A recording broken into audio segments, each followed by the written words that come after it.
Thanks again for hopping on, Stefano, to another episode of Untapped Stories. For every first guest that we have on, we'd love to start at their origin story, whether it's a coach, a player, or a parent. So if you could walk the audience through what was your own athletic background like growing up playing soccer, maybe even other sports, and how did that shape the person and coach you became today? My father played soccer. He played second division in Spain for a little bit, and naturally growing up, when your dad plays soccer at that level, you're going to most likely end up playing. So I grew up playing. I played, I pretty much did every step of the way. I went from rec soccer to travel soccer to academy soccer, and then I got to play in college, and then I had some semi-pro, Division III pro experience to kind of round out my career before I started having a family. That's awesome. You mentioned your dad being a big influence. How did he kind of shape your coaching method? My dad was always really big on hard work, not just working hard, but training the right way, and that was just something I've always carried with me. There's always being, like, let's say you're doing a sprint.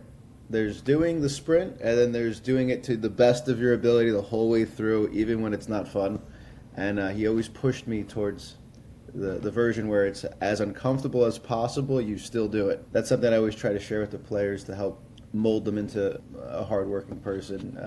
Phrase that my grandfather gave to my dad, who gave to me, who I give to the players, is there's no reward for being lazy, but a hardworking person is respectable anywhere in the world. And then I always go to the kids, so which would you rather be, lazy or hardworking? And then they always say hardworking. And I'm like, all right, let's see who the hardest working player is. Go. I like that, man. Sounds like that's going to kind of lead into my question. But when you're working so hard and training kids at the top level, how do you keep it fun and engaging for them? I think me and Matt have been coaches, and we've come up, the ranks as athletes too. But a lot of times with people who are like very tough coaches, it's kind of hard to see the light as a kid and see why it's you should be enjoying these things. But as you're doing tough drills and making it hard on kids, how do you keep it fun? Providing a context as to why it's important, the exercise that you're working on, and then we always gamify it. So it'd be like, all right, do you think you get 5 of these in a row, 5 for 5? Do you think over the next 30 seconds you can get 3 of these without a mistake? It also boosts the player's confidence, because they'll know that I got 5 for 5. I'm getting better. I'm more consistent. I hit the ball well. Giving them that feedback as they do it, I think it adds to a nice environment for the player. That's really cool. When we're dealing with athletes, we touched on how everyone can play hard, work hard. That should be a no-brainer. But there are kids, I'm sure, depending on their home situation or how they were brought up, or maybe just don't have the discipline yet because they're young. How do you, if you're dealing with someone who maybe doesn't have that discipline, how do you instill that in your training? We're big on environment. So, for example, the moment that we even sense that a kid might turn into a goofball, we have a very quick conversation. Hey, we're here to work, and I noticed that you're not fully focused. That's okay, but let's get going here, okay? And most of the times the kids will shape up after that, but then on occasion, let's say you're working with a younger crowd, and a kid says, well, if I kick this ball as high as I can in this room, this is going to be really fun for me. And in that moment, the discipline is, hey, I'm going to need you to do 20 push-ups now. When you've done your 20 push-ups, then you're going to sit out. And then when you're ready, I'll let you come back in. And most of the times when you put those guardrails on the players, they realize it would have been more fun if I was actually in the exercises that they're doing right now competing. I'd much rather be doing a 1v1 right now than doing push-ups. So next time I'm not going to do that. And some of the parents that, like let's say you're working with a little bit of a misbehaving kid, some of the parents always go and say, I can't believe you got that kid to get that red in the face working so hard. That kid at our team never trains hard. But at your thing, it's like he's a different person. And I go, oh, I think culture, environment lead the way in shaping a player. I like that. I think a lot of coaches, honestly, and we've heard so many people say it, sort of lean away from that nowadays. And I love that you lean into that, the fact that you will have to do this other thing which you don't want to do if you can't participate with the group, because a lot of coaches will just let kids kind of do their own thing, which maybe is like the way of the world nowadays, but kids never going to learn to actually be a part of a team and have discipline that way. So that's powerful stuff, man. Yeah, I mean, I always think that we're shaping people before we're shaping players. I'm really big on values like that, and if I let this person do that in my training facility, they're going to do that at school, they're going to do that maybe one day when they have a job, and I think that it's an impactful period of time in their life between 4 and 12 years old to instill things like discipline and focus so that one day they could be a good employee or entrepreneur. Very cool. What's your take today on the balance of rec sports and travel sports. I'm sure a lot of the families, training with you, they might be on some sort of travel team, but it's kind of a hot topic today in youth sports is the all-in travel teams that go to tournaments every single weekend across the country. Maybe they're coming back to work with you for a couple sessions. What are your thoughts on kids maybe having a balance or doing one or the other? I think right now this tournament culture where people are flying around the country, I have a handful of like 8 and 9-year-old girls who they went to that Super Copa soccer tournament. I think it was in Utah, and they're getting on planes, they're flying places, and now I don't know if you guys have seen, there's these select teams where they have girls or players on both sides, boys and girls, fly in just for a tournament to create a super team, and then they go and try to win the tournament. Like one parent told me, I spent $20,000 on 9-year-old soccer last year. Oh my God, man. So that stuff I think is a bit much. It's a lot of pressure for the kid because now the parents are putting all this investment into just the travel alone, and then if let's say their kid has a stomachache in one of these games, it's a lot for the return on investment is not there, and so it causes. I could see how it can cause a divide between player and parent.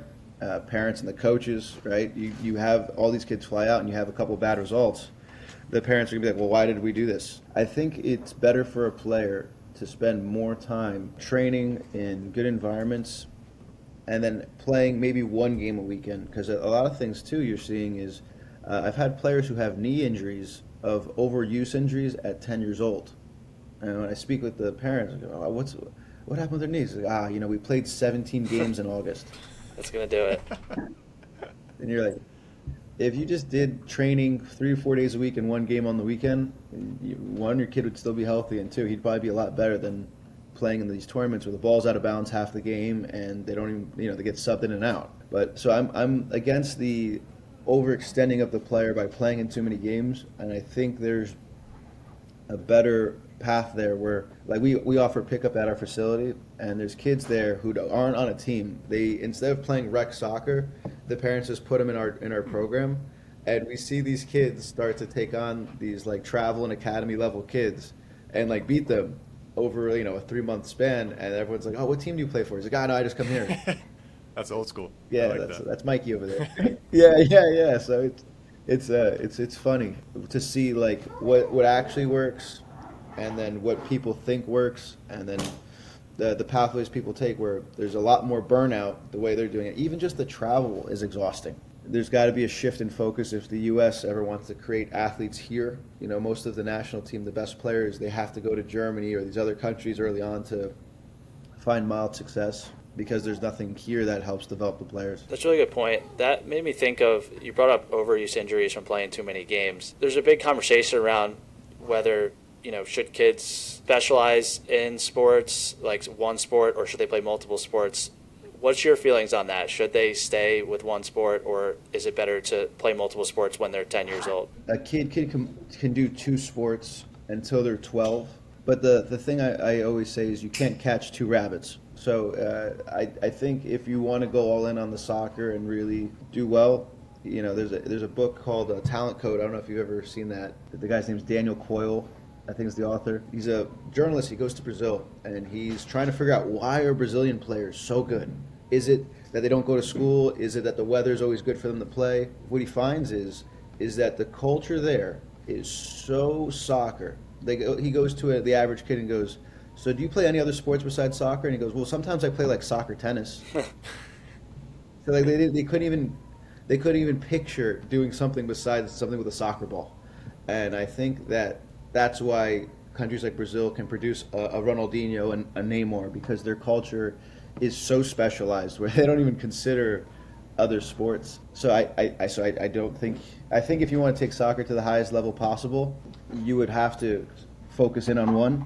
But I've done martial arts, and I know there's some other players like Zidane and Ibrahimovic who have done martial arts as like an exercise to work out, and it looks like it's benefited them. So I think there's a small supplement of martial arts training or other things like that can help, but really specializing on one and locking in is the narrow path to success. Trying to think too, and we've had a lot of good coaches on who have really impressive backgrounds. It seems like a lot of them over the years, as they were coming up, they really had like one person outside of a parent who was a great mentor and a great coach in their life.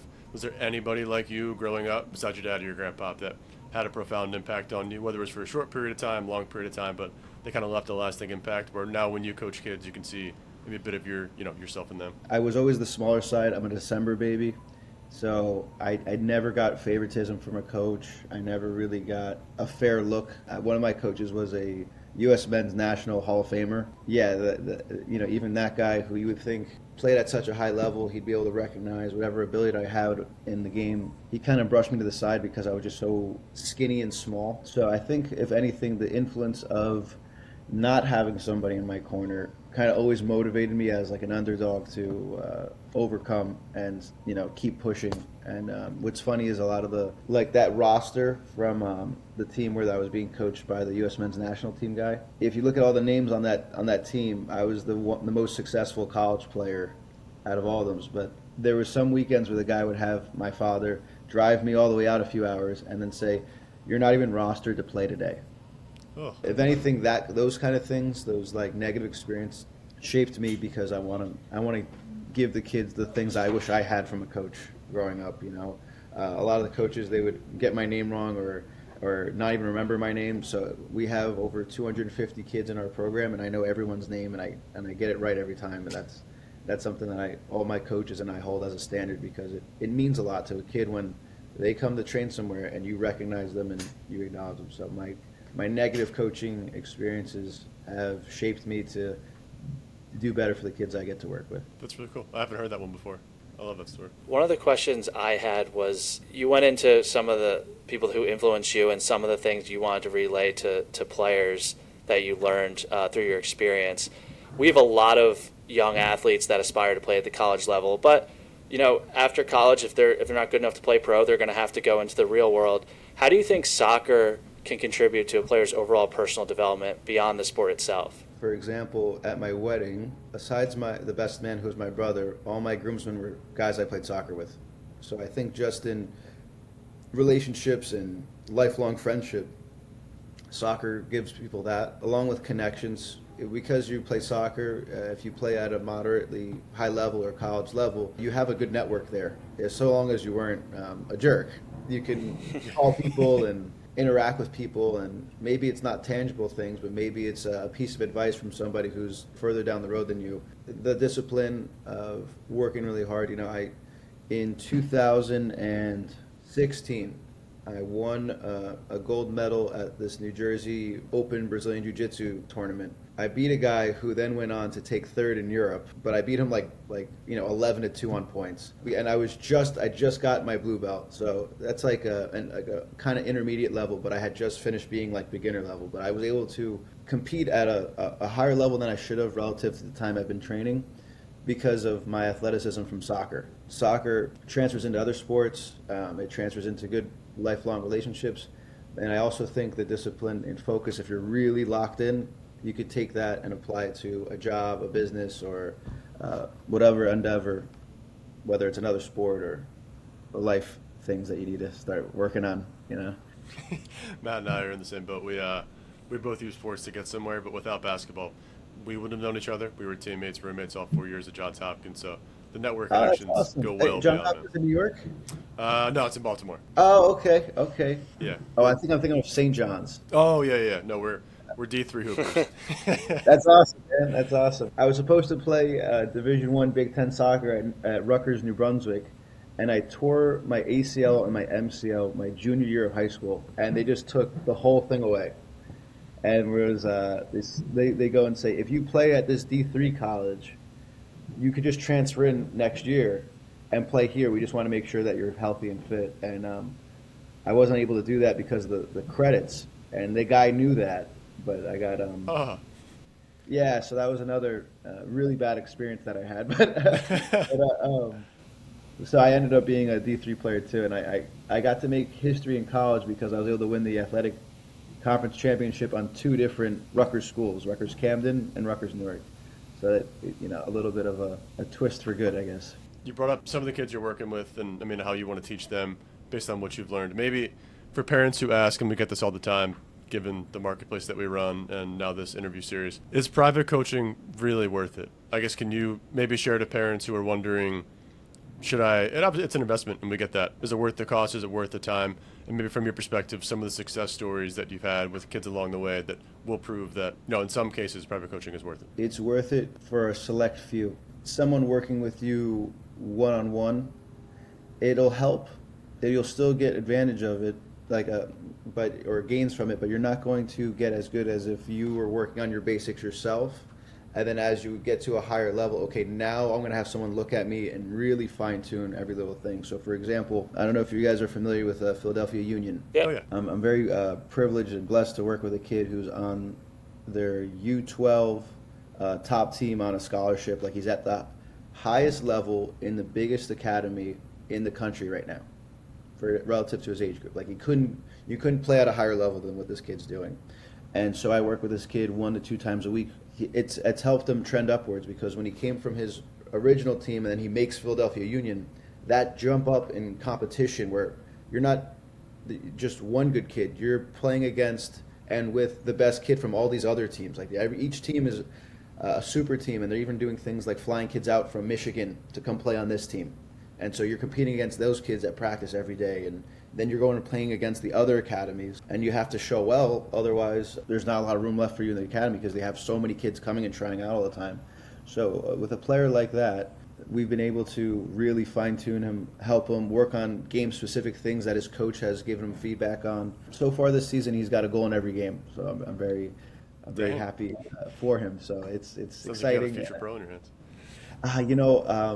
I'm hoping and praying for him. He's a really good kid, and he works really hard. And he's a special athlete. His dad was a Division I college football guy, and his mom was Division I gymnastics. So he's got a really good chance here to play professionally. That's incredible to see the impact you're having too. It's got to be great to see him having that success at a young age and know that you had a big part in it. It's very humbling that the parents trust me that much to work with him, and it's exciting to work with a really good player at that level. Like, sometimes when the other coaches in the facility are there and they're watching his session as we're going through it, there's moments where this kid does things and we all look at each other like, did you just see that? Where it's just like you couldn't believe that you're seeing that in person, kind of thing, and the kid's only 12. Yeah. So yeah, it's really rewarding and exciting, and we have really high hopes. And for me, I think that level of player is someone, like, they should be doing private lessons to just get that extra gear to be able to compete at this next level. But if a kid's like a rec level player who's really beginner, who doesn't know how to kick a ball, a private lesson's not going to sharpen them up, because they haven't even gotten down the basics. Yeah, I wanted to jump back a sec to your college days. I know you overcame, tearing your ACL, having that injury. Could you go into also your transition from going from high school to college? Was that a challenge for you? Because it's a question I always like to ask, because we have a lot of young athletes that aspire to play in college, but there's always adjustments that people don't expect going from high school to college. So could you just go into how your transition was from high school to college? I played a little bit of high school soccer. I was playing academy level soccer. And then, so junior year, I'll never forget it, April of my junior year, I get verbal commitment from Rutgers, New Brunswick, Division I, Big Ten. This was my dream school. This is where I wanted to go. You had to do a verbal commitment because you have to wait until I forget, it's like summertime to sign on fully or whatever. So they're like, all right. And they were giving me tickets to go watch their games at the college and all these other things. So I'm like, oh, I'm really in it. They're asking me, what size shirt are you? What size this are you? This and that, because they're getting everything. The next month I tear my ACL, my MCL. My MCL is a cadaver, which is, they had to take it from a dead guy. And my ACL is actually my patellar tendon. So my transition from high school into college was very brutal. So from my junior year, my senior year of high school, I wasn't allowed to play. I wasn't even allowed to drive a car because I had such a bad knee injury. So then I have to roll up a freshman year as a true freshman, a real 18-year-old freshman, where my first time playing contact soccer was preseason. Wow. So that transition was really difficult. I was very fortunate and thankful for how that experience went, because I was able to come back and I actually got to start several games as a freshman, and I got to play in the finals that year. So I was able to come back and have success almost immediately, which is, I don't know if you guys are familiar with ACL injuries, but it's like an 80-90% chance that you just never make it back. So through a lot of prayer and hard work, I was able to come back. And after that, I actually had to switch schools and go to a different college. I don't know if you guys ever heard of in New Jersey, the town of Camden. I transferred to another Rutgers school. There's another Division III kind of satellite school in Newark, which is, a little bit better. And I got to win another conference championship with them. So that was, the transition from high school to college was very difficult because I had such a bad injury. But I was able to keep pushing and get something out of my college experience, and then get to play a little bit after college as well. That's great. I just want to point out, too, I can relate. I also had an ACL injury in high school, and I had the part of my patella taken to go. So I tore mine. I missed most of my junior year, so my biggest year for recruiting, I basically missed. So it took me probably a full year. I came back at the end of the season, but after a full year, I was able to kind of get back to where I was. But it was brutal. I remember getting my license during that time and kind of dragging my leg around. It definitely wasn't a fun summer, but I think it definitely helped in trying to overcome obstacles going forward in college. That's awesome. That's awesome. One thing we get a lot too from the audience, and not just the athletes and parents, but a lot of when people maybe a few years before where we all are now, like early 20s, just coming out of college.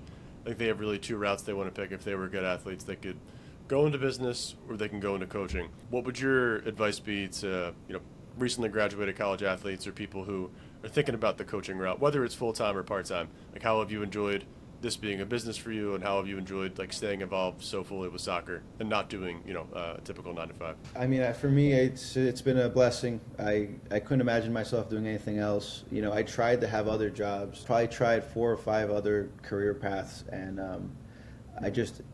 it was always funny because I would try to finish with those other jobs. Like, all right, I'm going to go to coaching now. Like, I was almost excited to always go back to the field and work with players and stuff like that. So it depends how passionate the people are, because I've seen a lot of coaches who are not passionate. They don't find reward in helping kids out. Some people think of it as advanced babysitting, which sometimes it can be. But depending on the kids you're working with. My first few players that I had, I still think back on to today. I actually, my first ever player ended up playing Division I college soccer at NJIT. So that was such an interesting. It's a good success story. My first player, and it's very successful. So I'm like, I kind of know what I'm doing. And then after that, it was there's so many levels to the game that you sometimes you run into some of these kids, and it's just, I remember that kid, So but I think for players, people who have had college experience and they're aspiring to come into their adult life and they're considering, I think coaching is a really good way to do it if you want to do it part-time and make a good amount of money with it. But I would say that make sure that you're very passionate about it, because there are long, hard days with it, that it's not just, wow, this Johnny scored 5 goals and he had a great time and the training was really good. A lot of times it could be like you're not feeling well and the kids are demanding your best, and the parents are there and they're paying for your best, and maybe you didn't get the best night's sleep having a 4-month-old or 2 under 2, and you're doing your best to battle it out. If you're passionate about it, go for it. If not, then consider otherwise. I know I got one more question. Matt probably just did, but I do want to touch on that because I remember I do less coaching now just because we run AU with the family and stuff, but there were a lot of times when I would show up to the court and be like, man, I just don't have it today. But then you see the kid smiling face, they're 10, they got the ball and they're super pumped to be there, and you just gotta find the energy to match them. And if you love what you do, you will. But if it's just like a job for you and you don't have any energy or enthusiasm behind it, man, it can be hard to stick around with it. So 100%. I had one last question, and it had to do with getting recruited to play in college. Are there any tips or advice you have to a high school athlete who's at one of these big soccer tournaments that, even if they're not playing their best, is there things they can do while they're on the field that coaches are looking for? I think it's important to consider where you want to play college soccer, and then from there you can kind of get a scope of what those coaches might be looking for. Some of these colleges, they want to play long ball soccer the whole time, and so maybe they're looking for a player who can do that. I played against the college team who They recruited this kid who was really not a good player, but he could do a flip throw-in and launch the ball 50 yards on every throw-in. The kid couldn't play. The kid was not a good player, but he can do that. And that coach put him on. The kid was a starter, played almost the whole game, would just do his flip throw-in. So, that's American soccer for you, but it's see what the coaches are looking for and do your best to bring that out. But I would also go and say this is make sure that you take your development and your recruiting process as your responsibility. You see a lot of these kids thinking that they're playing on these teams and the team will help me get to that next level when they didn't email any coaches, they didn't put the legwork in to see what programs were out there, and they think that just by being on some of these teams that it'll just help them through the next level of the game when you have to be active in your recruitment and really do your best to stand out as an individual. A lot of people don't like that accountability, but that is what it takes to get scouted and brought to the next level. My last question, I have one, but I think this one's even better. You just brought that up, and I've heard a lot of parents talk about that as the way to get recruited nowadays. I didn't really do this. I don't know if Matt has a similar story, but I wasn't actively going after college coaches, but it feels like now with all the competition, you have to be your best advocate and put yourself forward. If you were talking to parents and they have a solid middle school or high schooler and they're trying to get in touch with college coaches, what's the actual process like to do that? Like, do you cold email them 3 times and send follow-ups and calls, or do you go to their ID camps? Like, if you have a couple schools, what's the exact way to get seen by them? My own experience, I went to an ID camp and I did really well that day, and then a month later they called me in and said, hey, we want to offer you a commitment. So I think going to the ID clinics where you could actually go up to the coach, shake their hand, introduce yourself, and then show what you've got is a very strong way of going about it. One of the players that we had, they just got signed to play at Arcadia, which is a really nice D3 school. It's cool. It has a castle there that the school is around. And they did the same thing. They weren't even really playing on an organized team. They just were going to ID clinics, emailing the coach, and following up with them. What did you think? How do you think I can improve? And they got their ideal school for what they want to do career-wise, and they get to play there. I think going to the ID clinic, showing face and showing ability, and following up with these coaches is probably, from my experience and the experience my players have had, one of the best ways to gain attention and make it onto one of these teams. I haven't heard of that before. That's really interesting. I know the idea camps exist. I've always thought, from my own perspective, I didn't really do them, but I've seen kids go. They probably go to the wrong ID camps is what it is. Like, they shoot way too high. Like, they go to, for basketball, they try to get into UNC or Duke's ID camp, and you're not getting a look, but pick your targeted schools and go to those. Yeah, I had to have a tough conversation with one player one time because the UConn was actually reaching out to them, and UConn's huge, whatever. And I told him, look, UConn recruits internationally. You could have a 24-year-old freshman from Norway any day there, just fly in. And what's interesting about college soccer is these Slavic countries like Norway, Sweden, they pay for the student to be at the school. So it's not a scholarship you're competing for. This kid, their country is paying for them to be there. So it's not even a scholarship. And you're competing against a 24-year-old huge Norwegian person who may have been playing professionally over there, but they hadn't talked about it. Jeez. And you're coming in as a 17, 18-year-old freshman battling for minutes. So it's it's almost unadvisable to tell someone to try to play at that level unless they're above and beyond. They've got the physical, the athletic attributes, and they're world-class level of skill. Otherwise, it's not going to materialize. You would much rather enjoy playing at a lower level, but playing than watching at a high level. And watching your 4 years of college go past you when, Strand Larson is playing and you're watching Strand or Jorgen play, That quote right there, you'd rather play at a low level but actually play. I think a lot of parents have to hear that, and same thing with you. Like, everyone has the D1 dream, and it sounds like all 3 of us did too. We winded up at D3s, and I was very happy for it. Got to play a lot, but more importantly, had a good group of people that are with you.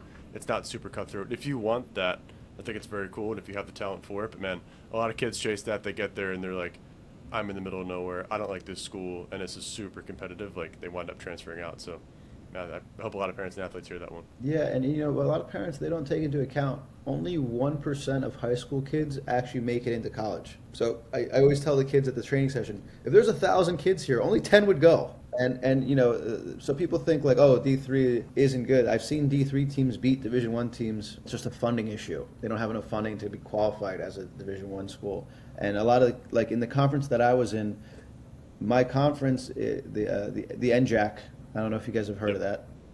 You guys probably played NJAC schools. Yeah, I think we actually played Rutgers Camden one year. We scrimmaged. I think we it was either Rutgers Camden or Rutgers Newark. I can't remember which one, but we scrimmaged one of them. Yeah. So the NJAC, when I was going to school, was actually just comprised of kids who just didn't have the grades to play Division One. So it was a bunch of Division One level kids that just, all right, I'm just going to go to Montclair there. Montclair then and Rutgers Newark and Rutgers Camden actually got to the NCAA finals, and it was all kids who couldn't play D1, so they're all right, just come on my team. It's not like it's easy. It's not like you're playing against a recreational level kid. It's like these are all really tried and true players who, like we're all saying here, the Division One was kind of not worth it. There's also only 9.9 scholarships for soccer. So do you want to pay 40 grand a year to play soccer, or do you want to play Division Three and not have student loan debt? That's such a good point you made too about the competitiveness too, because a lot of times young athletes are talking about, oh, I want to play Division One, I want to play Division One. I was like, your focus should be on playing at the best place for you. And a lot of times, like you said, the top D3 programs are just as good as some of these Division One programs they're looking at. So not always, looking at what the fit is for you and doing your research. I know you brought up, kind of figuring out what the coaches want from the schools you're looking at in order to get recruited, and that's so important. A lot of people they come into it with the, like we're all talking about the dream, Division One. Everyone will think I'm a superstar, but it's like, okay, could you make the starting lineup of a really good D3 team right now? If you're not sure, you might be flying a little close to the sun, So I think perspective is important, and also if I had went to Rutgers, New Brunswick, I would have been part of the worst Rutgers, New Brunswick team in their history. They were so bad that the head coach, the one that recruited me, actually got fired by my senior year. Jeez. I think it's also important to consider where that college is at this point in time, because you can go to a winning school that won last season and now all their seniors graduated and now you're on like a lower competitive team. And so, figuring out really the best situation for yourself. Does it have the academics I want? Does the team compete? Because you could play 4 years of college soccer and be a 500 team, and is that fun too? I would like to compete. Would rather be there's some 5 and 20 at schools. D1 or win a D3 championship. Yeah, exactly. So, there's hundreds of D1 schools that they'll sign kids, and it's like they're not even in the top 100 ranking for Division One. Like you have to keep scrolling to find them. Playing there, is that really the best thing possible? I don't think so. A lot of people just don't know that. I think we do, but we all played sports. If parents play sports and you're lucky enough to have 2 people or even one parent who played in college, they have that perspective. But a lot of times for new parents who maybe have an athletic kid, they just don't know the realm of what to expect. So I think sharing that message is going to be really important for them to hear. But also, Stefano, man, this was super fun. I know we always say it, but I really mean it with this one because Matt and I, we're basketball people. My wife's soccer, so she's going to listen to this one and actually love cool. it. She played soccer at Temple, but I think a lot of good feedback for soccer awesome. parents and just honestly athletes in general. So appreciate you hopping on, sharing your story. Yeah, it's a great chatting with you, man. Thank you guys so much. Thank you, Stefano. Appreciate it. Thank you guys so much for having me. It was a privilege and an honor to be here and get to meet you guys. And all the best with all your endeavors, guys. This has been great meeting you.